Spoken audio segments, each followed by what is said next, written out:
some of the best friends that I have are people that I've been competitive with in the past.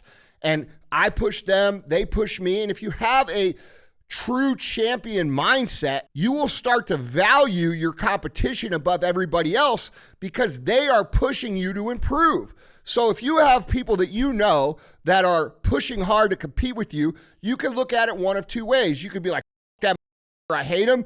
Or you could say, dude, Steve's doing a good job, man. I got to get better. I got to evolve. I got to get my game better. I got to do a better product. I got to push harder. I got to this.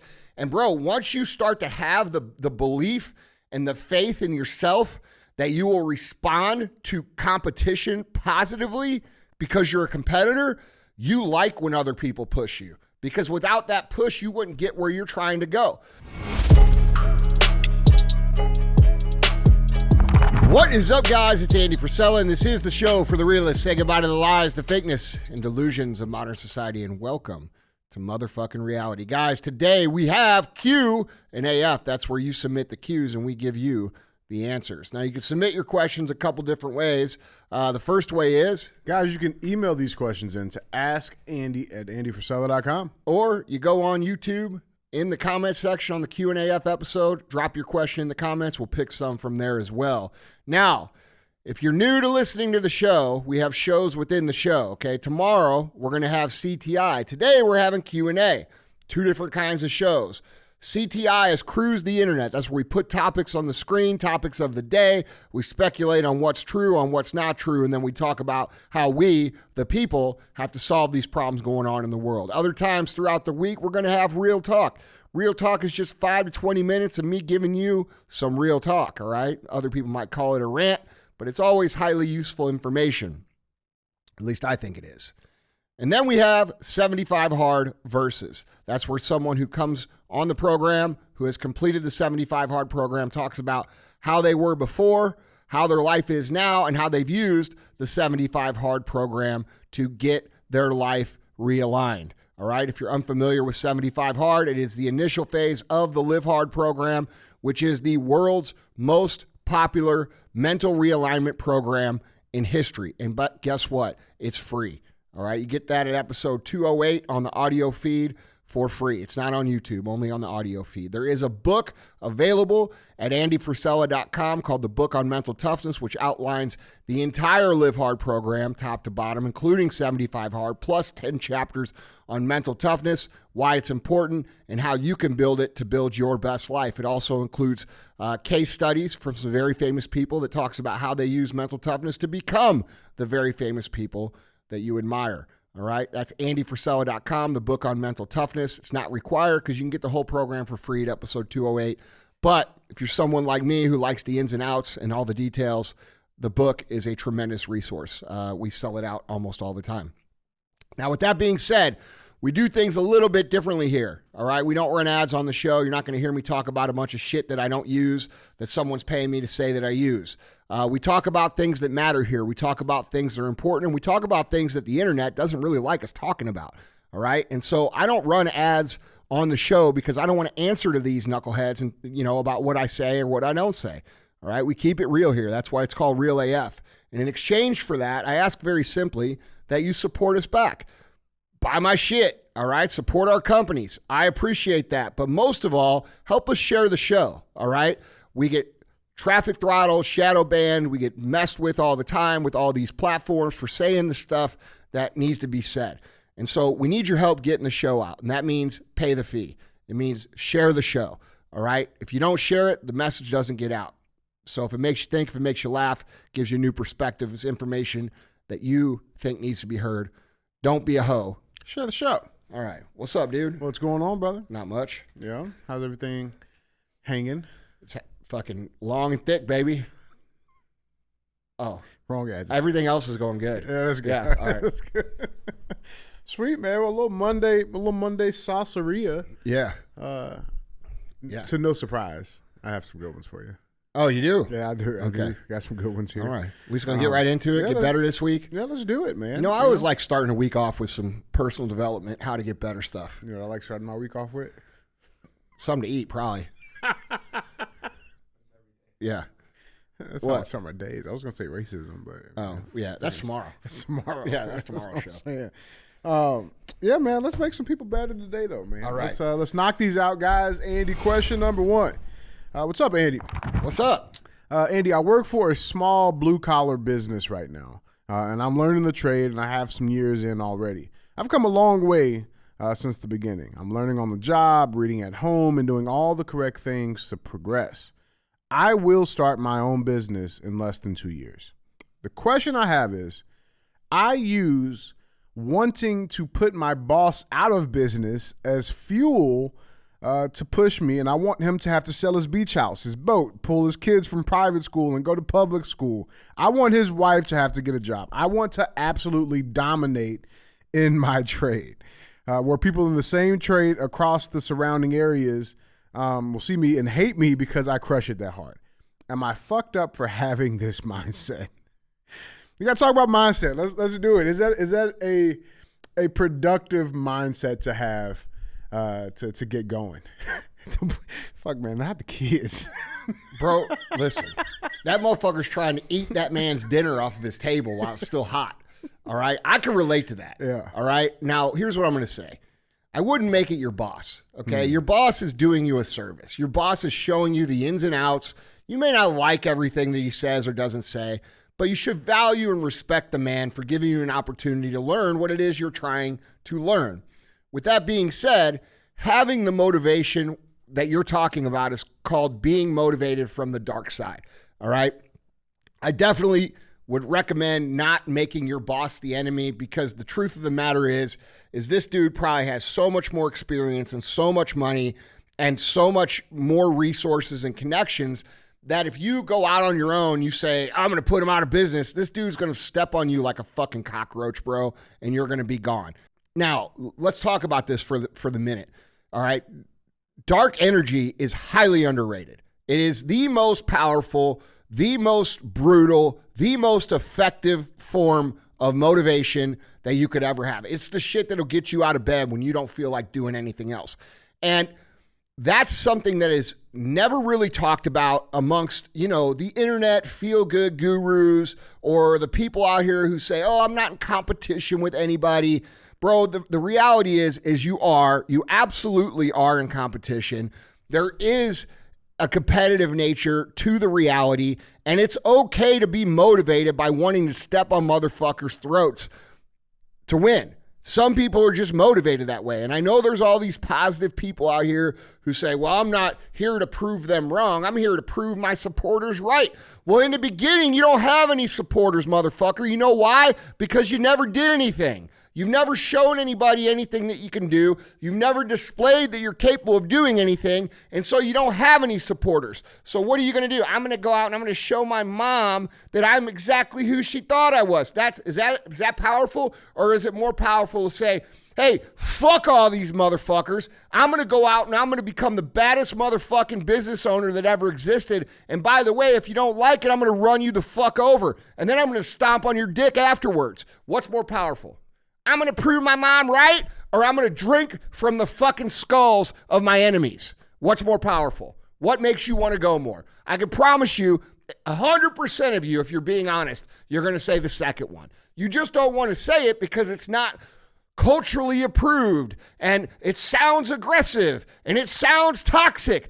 No, toxic is losing. Toxic is being broke. Toxic is being a waste of a human being, because you lack the courage or the understanding or the skill set of how to get you up, get you in motion, and build the ultimate version that you were meant to be on this planet, okay? That's toxic, all right? Toxic is not, I want to fucking score 100 motherfucking goals and I don't want them to score any. I get that. Bro, I am offended.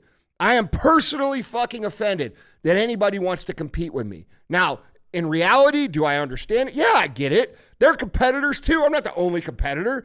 I don't dislike these people that want to compete with me, but I am offended that you think you could toe the line with me, bro. And I'm going to give you everything I got, and I'm going to fucking stomp on your fucking face. And after I stomp on your fucking face and you realize I've stomped your face, I'm going to pick you up. I'm going to say, I respect you, bro, for showing the fuck up and giving me all you got. You made me better. Because, dude, real competition, some of the best friends that I have are people that I've been competitive with in the past.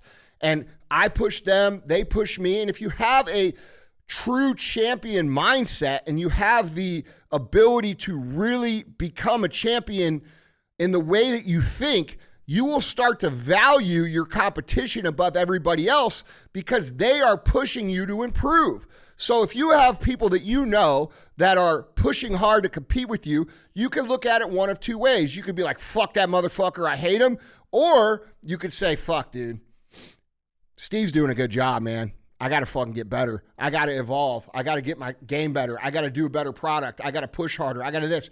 And bro, once you start to have the belief and the faith in yourself that you will respond to competition positively because you're a competitor, you like when other people push you. Because without that push, you wouldn't get where you're trying to go. So we have to learn how to balance all of these things, because the truth of the matter is if you run hot, because I run hot naturally, bro. That's my natural setting. My natural setting is all the way up, bro. And when I was younger, that would make me angry. Like it would burn me. It would burn me. Like I'd get pissed all the time. I'd be fucking furious all the time. And it's no way to go through life, okay? As I got older, I started to realize that, like, holy shit, bro, these are the most valuable people in my life. These people that push me, these people that push me to be better because they're pushing themselves. And I started to respect my competition in a better way. Now, do I still want to smash their faces? Yeah, but I'm not trying to take their fucking house away. And I want to compete at a regular level. And I want to see who's fucking smarter and who's more effective and who wins. And that's what competitiveness is about. And I have massive amounts of love and respect for the people that compete with me. I'm friends with most of them. And we're friends because of what I've been saying. You know, they push you to be better. I value that. They value that. And we all get better together. You know, they say a rising tide raises all ships. I think there's a lot of truth to that. But when you're young, it's hard to believe that because none of you have anything. Nobody has shit. So you're looking at everybody else and you're like, fuck that guy. Fuck this guy. I'm going to smash this person. And dude, sometimes that's the attitude that's going to get you through. So I don't think it's a bad thing to have. I think you shouldn't have it towards your boss. I think your boss will step on your nuts and probably put you out of business before you even get going if you make it like that. Because I've done that plenty of times. That's the truth. Yeah, it just sounds it could be pretty toxic. Like you just walk through the office, your boss is like, "Hey, you know, Joe, how you doing?" Fuck off. Like, yeah. Oh, wait. Yeah, yeah. Like, you shouldn't. If that's your attitude towards him, you shouldn't be there. You should go somewhere else. But like, you know, look, there's a lot to be said for the dark side, bro. And your mentality should be, I'm going to take every single thing that someone says. I'm going to take every smart ass remark. I'm going to take every eye roll. I'm going to take every comment of disbelief, and I'm going to remember who the fuck said it. I'm going to remember where I was when they said it, and I'm going to remember how it made me feel when they said it. And I'm going to take all of that shit and I'm going to put it up here in a huge motherfucking chip on my shoulder. And when I don't feel like going, and when I'm having a hard day, and when I would rather sit on my ass than do what I'm supposed to do, I'm going to think back to what those people said or what they did or them laughing or them making fun of me. And I'm going to use that to push me into action. And that is where the dark side works. And people who don't get it, don't get it. All right? But I can tell you this. Every motherfucking champion, every single one, fucking Kobe Bryant, Michael Jordan, Tom Brady, fucking all the greatest achievers, fucking Steve Jobs, all of them have tremendous amounts of dark energy, and that's what they operated on. And they might be able to compartmentalize it and say, hey, I know to win, I have to practice this, right? Because a lot of people get wrapped up in this dark energy, and they get so consumed with it that they forget what it is that makes them great at what they do. So they forget their skill set. They forget they got to put in the reps. You have to delineate, I'm taking energy from here, and I'm going to do this productive action over here because it's moving me forward. You can't just pout and scream and kick your fists and say it's not fucking fair, because guess what? It isn't fucking fair. It's never going to be fair. It's never been fair. And you screaming and throwing a tantrum about it is irrelevant. No one cares.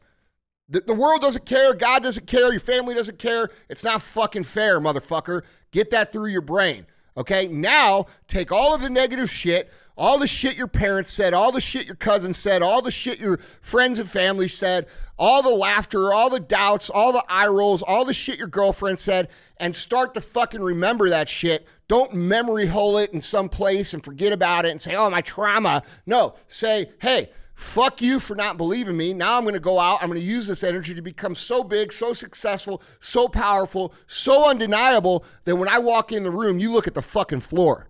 That's what you want to be. I love it, man. I love it. Guys and Andy, question number 2. Andy. I know it has been asked and answered before about when you thought it was the right time to reward yourself by buying your first Lambo. But did you ever worry that the justification for buying it would lead you to a slippery slope where you would start splurging after being financially responsible for quite a while? I worry about it as a cheat day on a diet that turns into a 10-month-long buffet. I have always been diligent with saving my money, which my parents always reinforced. But I've started to look at a 10-year Ford Mustang GT500s at $35,000 to $40,000. But I have a nagging voice in my head that tells me I'm going to start spending everything if I pull the trigger on that purchase. Totally debt-free, income's fine.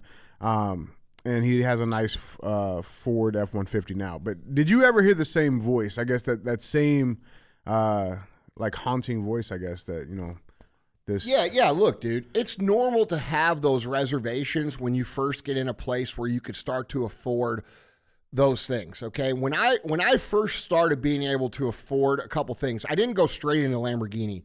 I started looking at 750 BMW because I always loved BMWs. That's a nice all right. car. And I love the big body Beamers. And Sal and I both, and my dad, we all like them. And I looked at that and I remember going and looking at that and then calling my dad afterwards. And I'm like, Dad, pretty much the same thing what this person's saying. I'm like, Dad, I don't know, if I should get this. Like, what are people going to think? What am I, I started agonizing over this whole ordeal. And his answer was simply, he's like, you'll know when it's when it's time. And he did, and he was right. I didn't pull the trigger that time, but a year or two went down the road, and it was like things kept getting better because I kept doing better and I kept doing more. And I also didn't look at it as a reward for myself, so to speak. Cars to me are a passion hobby. When I was younger, I'm just being honest, I probably spent more money on cars than I should have, like any true car enthusiast. But I enjoyed them, and it made my life, it gave me something in my life that I loved and enjoyed outside of just working all the time. And I think there's a lot of things to consider about this. One, you have to experience these things to attract more of them. If you work your whole life and save all your money and then buy, a 2014 GT500, which, by the way, those are great fucking cars. A lot of car for the money. I could do a podcast just on cars, like every day. But anyway, that's a beast of a car. I actually had one. I gave it away. That's the same one you. Okay. Yeah. I had a Super Snake, but Gotcha. it was. I gave it to one of our guys as a reward, and I still look at it. I'm like, fuck, that thing is awesome. But anyway, you have to touch it. You have to feel it. You have to experience it. You have to taste it for it to become reality. And at certain points in time during your life, you also have to ask yourself, okay, am I denying myself this because it's what the regular people tell me to do and I really doesn't make a difference to me? Or is this something that enhances the quality of my life? We have a lot of guys like Dave Ramsey who gives a lot of really good advice, bro. But one of the things he talks about is, you should drive an old beater car, right? Okay, well, that's cool if you're not into cars, dude. I get it. But I am into cars. And cars, for me, enhance my quality of life. And while you may not understand that, any car enthusiast will. I play with Hot Wheels my whole life. I had played with fucking micro machines. Like, I am a car enthusiast. Like, half the time when you and I are hanging out in the garage, I'm walking around looking at the cars. Right. They're my cars. I can get them and drive them. Like, shit, man, this is cool, right? Yeah, right.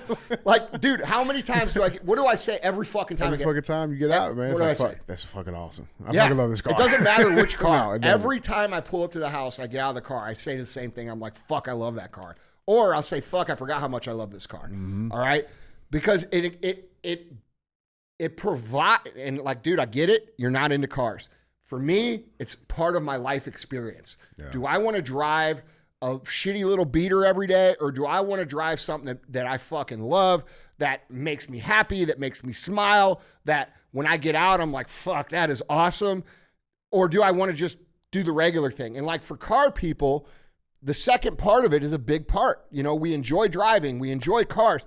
So my point is that I could go on and on about this, but the point to this young person here is that, and I think I know the answer because you wouldn't want that particular car if you weren't a car person. I think you gotta look at it as, you know, it's a plus to the quality of my life, and what is it going to cost me to enjoy that, you know, and then make sure that's reasonable within your budget. And as far as like splurging and shit, I don't know. We'll find out, bro. But like, I wouldn't do that because then you won't have any cars. You know what I'm saying? So part of managing, you know, cars is managing your cash flow and making more money and fucking making sure, you know, that you can afford them. And so sometimes for a lot of people, when they have a little bit more pressure, they're actually more productive on their offensive side, meaning they'll make more money, right? So pressure's a good thing sometimes, especially when it, you know, drives you to work harder. Like for me, dude, like real talk, man, outside of cars, my tastes and hobbies are pretty normal. I mean, I don't really care. I mean, yeah, dude, like nowadays, like I smoke the best cigars but like, I don't give a fuck. Mm-hmm. I'd smoke fucking Swiss or Sweets. I don't give a shit. You know what I'm saying? Like cars are the only thing I truly cared about for the first, you know, 10, 15 years of my business, until I figured out that I actually care way more about the people I do it with. But that was a maturity thing. When I was younger, it was about me. And as I've gotten older, I realized, well, fuck, dude, I'm going to be dead and this car shit won't matter. I want to help build these. I want to help build these families. I want to help build these people up. I want to help these people get where they need to be. And that's how I see business now, which actually made us a lot more effective in business, in every business, right? How do we serve the customer that benefits them the most? But in the beginning, you know, whenever we were starving, dude, and we went years and years and years, people don't realize, you know, the internet wasn't a thing. Social media wasn't a thing. E-com marketing wasn't a thing. So the first 10 years of business, like I wasn't able to like set, e-com campaigns to go in this zip code. Like I had to go door to door, bro, or I had to fucking run super expensive radio ads, because super expensive radio ads were the only way you get your word out. My first 10 years, I made $58,380 for my first 10 years in business combined. My first 3 years, I made none. The next 7 years, I made $695 a month. That was my income for my first 10 years of running my business. And during that time, it was very difficult because I didn't have much reinforcement. Like, imagine what it would take for you to show up for 10 years straight and not really make any money. Like, you would have to have some serious goals and dreams and ambitions for yourself to deal with that much desert, right? Where you're not drinking, you're not eating, it's not going well. And for me, cars helped me get through that time. Okay. So like every time I wanted to quit, or every time I felt like it was time to, you know, close it up and do something else, you know, I had goals, bro. I had visions. I had cars I wanted to buy. I had a lifestyle I wanted to live. And a lot of guys, you know, they shit on that because they've been outside of that phase of entrepreneurship for so many years that they've forgotten about it. But like in the beginning, bro, like all you got is the shit you want for yourself.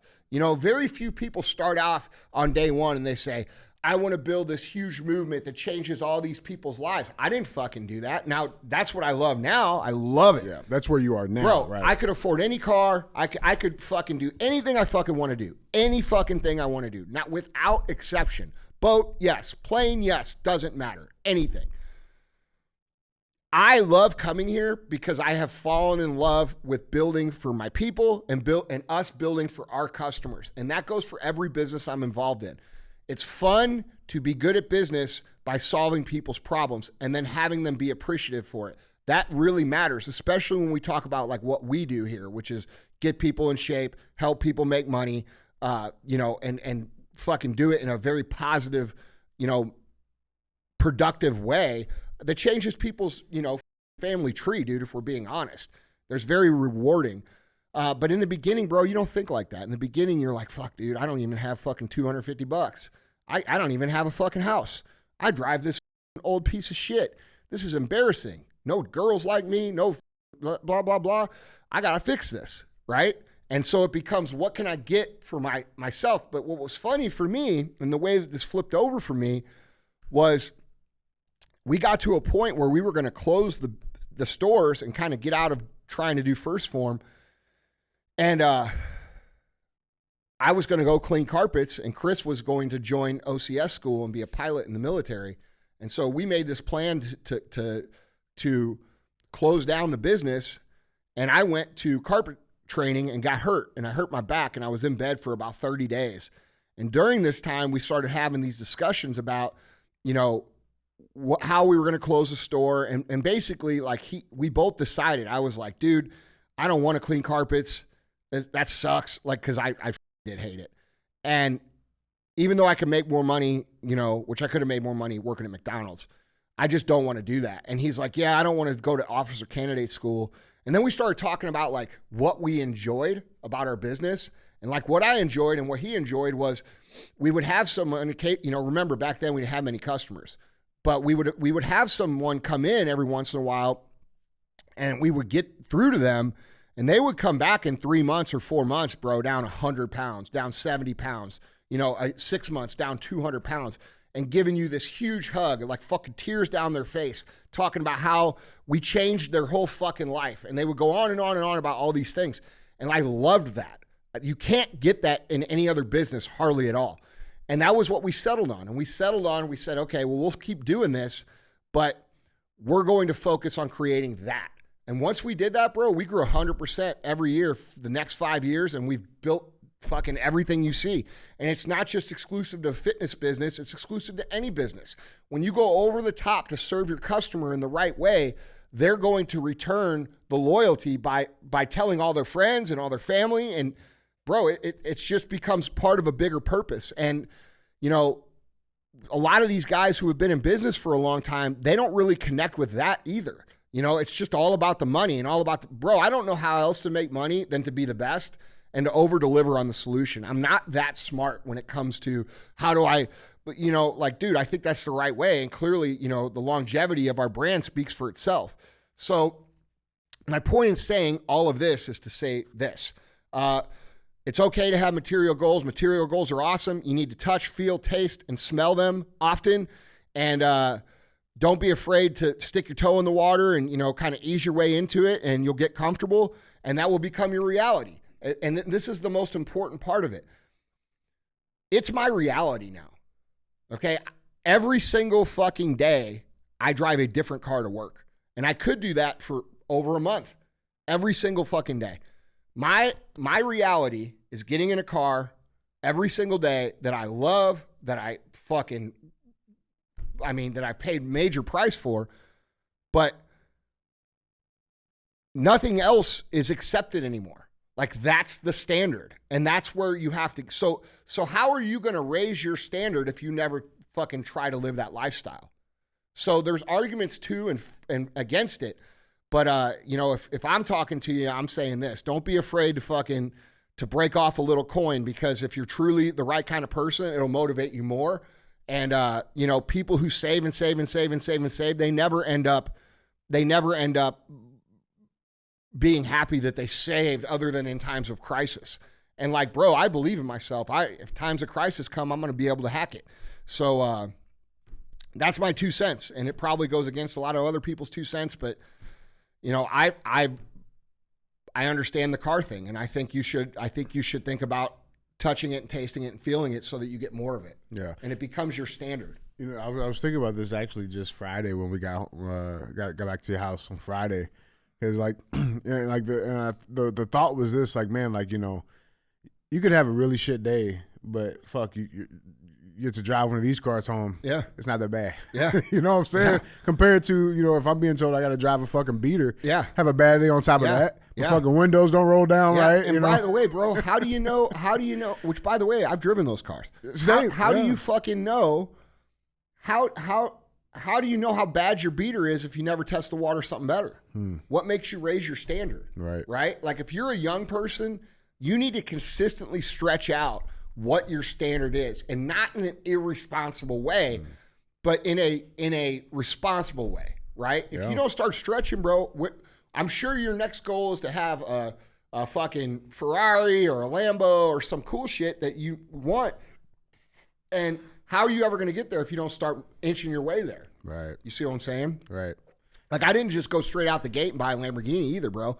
I had a 7-year-old Aston Martin with 30,000 miles on it. That was my first exotic car. I paid 60 fucking grand for it. Then I had a V8 R8, okay, which was used. Had a bunch of miles on it. Then I had two 911 Turbo S's, which were newer, and they had less miles on it. Then I got my Lambo. You see what I'm saying? Right. So I tested it up until that point. Yeah, I love it. Guys, Andy, question number 3. Hey, Andy, had a question for you about how to be more firm and assertive. Is this something that can be learned? I'm a newer real estate agent, and I've given a few discounts to people to get deals done in the beginning of my career, but I don't want to do this anymore. My time is valuable, and I realized by doing that, it was worth getting some money, but now I'm getting busier and realizing more of my value. I want to be firm with people that I work hard, and it does take a lot of time and effort to close deals. What's your suggestion? How do I say no now when someone asks to lower my commission? I find, especially being a younger female, that I've always had a harder time with being assertive, but I know that this is something I really need to succeed in my career and make way more money. How do you develop firmness and assertiveness? Well, first of all, young people struggle with this, okay? When you first start in business, and I was no different, by the way, when I was the owner-operator of my initial retail store, everybody that I knew, everybody that came in, I knew, okay? What do you think they all wanted? No discounts. They all wanted a discount, bro. And it makes no logical sense because we were starving, right? And people don't get this. Like, people don't understand. First of all, never ask your friends in business for a fucking discount. You have no idea how, it is not buy this product for $1 and sell it for $80. That is not what business is like. And we, as supporters of our friends in business, need to quit expecting to get a deal from those people. And we need to start, instead, flip the script and say, you know what? I'm going to pay for every single thing. I'm going to be proud to support my friends. That's the right way for small economic growth and support and the community support to happen. So stop asking people for discounts. You're a douchebag. Secondly, we all have problems with this because in the beginning, they know that we're the decision maker. Like now, if someone wants a discount on anything, like I'm so far removed that I'm just like, bro, I wouldn't even know how to do that. Yeah, using my code 8015. I don't even know how to do that. Yeah. So, but there's this middle time where like people try to get you to do that. And I was no different, man. I had a hard time figuring out how to not give discounts. And I could tell you the exact fucking moment that I fucking changed my mind on it. I had a lady come into our retail store. This is when we only had one store. It was probably 3 or 4 years into it. And we had this product that was $29.80. That's what it cost, $29.80 after tax. And this woman came in and she was dead serious. She's like, I can get this for $29.75 down the street. Shut the fuck up. She was dead serious, bro. She wanted me to bend on 15 fucking cents. And I was like, I don't know if I was just in a bad mood or what, but like I looked at her and I said, well, you better go fucking get it then. Yeah. And she looked at me, her eyes got super big. She couldn't believe I was telling her this, but I was so fed up with it and so over it. I'm like, you need to go down there. And she fucking left and went down there. And I felt good. I was like, cool. Fuck that lady. Because like, bro, that's crazy. Yeah, this is what people will do. If you put blood in the water, they'll fucking want to eat. And they don't give a shit about you. Stop thinking that these people care about you. They do not care about you. They care about themselves. Otherwise, they wouldn't be asking for a fucking discount. Okay? So that was a poor way to handle it, but that, for the sake of discussion, that was when I figured it out. They got you to get yes. it. Yeah. After that, I said no every single time. But there were some tricks that I used to say no to people that I had said yes to before. And I'll use my best one. This is what I always do. People will come to me and they would say, Andy, can I get a 20% off or 10% off? And I'd be like, look, dude, I said, business is tough and it's competitive and we're busy and I can't afford to give my products away. I don't even give a discount to my brother or my dad or my mom. Not at all. And when I said that last part, people are like, oh no, dude, I totally get it. And then they'll come in, they don't get offended. They will come back in and pay full price and be happy about it. And it's the truth. I didn't give a discount to those people. So it wasn't like I was lying. I just told them who I would. And once you explain it, like, hey, and another little hack you can use is when people come to your house and they say, oh, dude, can I do your roof? Or can I do? Nah, man, my brother does that. Oh, you just put it out. Yeah, right. No, that's what he does. That's his job. Yeah. I can't do that. And then they're like, oh, okay, cool. And they fucking leave. That makes sense, yeah. Yeah, but the point is that how do we tactfully address this, okay? You don't always have to do that, by the way. If you realize this other part of it, which is no is a complete sentence, all right? It makes your life a lot fucking easier. Shit, man. That's deep. Yeah, it's a complete sentence. No. And it takes a long time. It took me till I was 40 to fucking be able to say no without this paragraph after it. But when you deal with enough shit and you have enough people asking you for discounts or this or that, eventually you're like, no. And because it pisses you off, because that's what you always deal with. But in this situation, there's plenty of people that you could push this on. You could push it on your broker. You could push it on the fact that, hey, look, I can't do that because that means I'm taking up time from where I get paid on my full commission to do this at half commission. I can't do that. I'm too busy.